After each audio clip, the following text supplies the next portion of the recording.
Ibn Battuta का पूरा नाम मोहम्मद बिन अब्दुल्ला था और वो 24 फरवरी 1304 ईस्वी में मराकश के शहर तंजा में पैदा हुए। उनका ताल्लुक एक मुअज़्ज़ज़ बर्बर खानदान से था जो इल्म व फज़ल के हवाले से मशहूर था।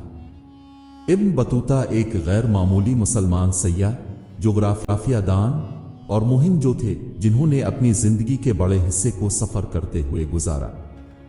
उनकी जिंदगी के इब्तिदाई सालों में ही तालीम की तरफ रुझान पैदा हुआ और उन्होंने इस्लामी उलूम की तालीम हासिल की। 1325 ईस्वी में 21 साल की उम्र में इब्न बतूता ने हज का इरादा किया और मक्का मुकरमा की जानिब रवाना हुए।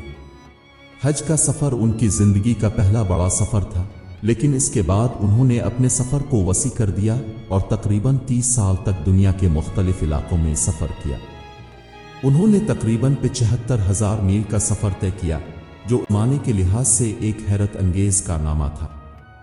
उन्होंने अपने सफर में मशरिक वस्ता, अफ्रीका, यूरोप, हिंदुस्तान, चीन और मशरिक बईद के कई ममालिक और खतों का दौरा किया।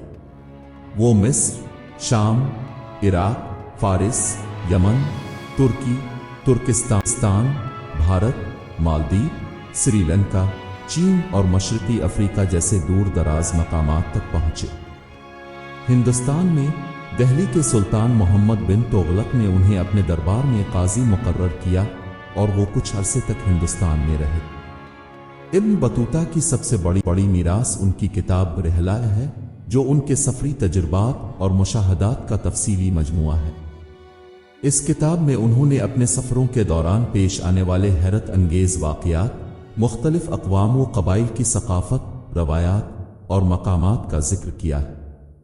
उनका सफ़र न सिर्फ एक जोग्राफियाई मुहिम बल्कि एक तहज़ीबी और सक़ाफ़ती जायज़ा भी था, जो आज तक दुनिया भर के मौर्रिख़ीन और माहिरीन जोग्राफिया के लिए कीमती मालूमात फराहम करता है।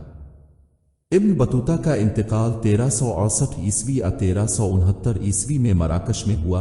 उनकी आखिरी आरामगाह तंजा में ही वाक़े है, जहां वो पैदा हुए थे।